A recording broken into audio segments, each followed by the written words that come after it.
बाज लोग आज कह रहे हैं कि करबला की कहानियां 90% झूठी थी। अबे हौले तू झूठ थी तो फिर तू पढ़ा कहीं पूरे?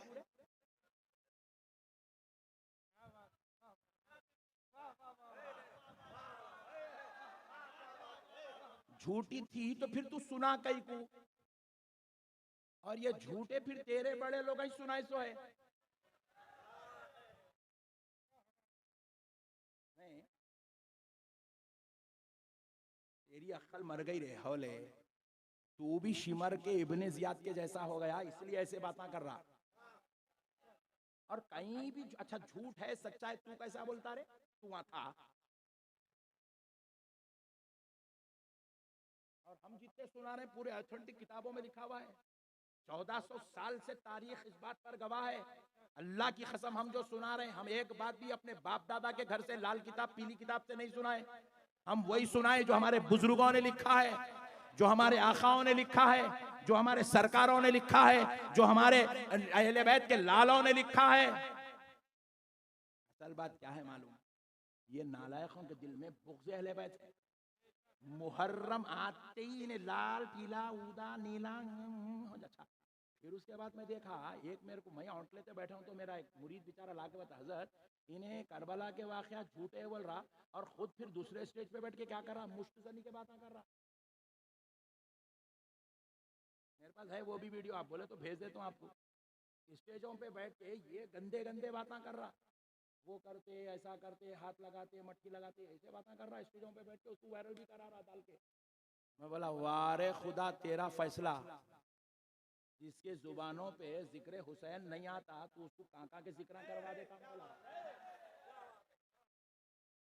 अल्लाह का शुक्र है भाई, अल्लाह हमको हुसैन वाला बनाया, हम हुसैन का ही जिक्र करते रहते हैं। अल्लाह हमको अहले बैत वाला बनाया, हम अहले बैत का ही जिक्र करते रहते हैं। मसलों को समझो मुसलमानों, दीन समझदार।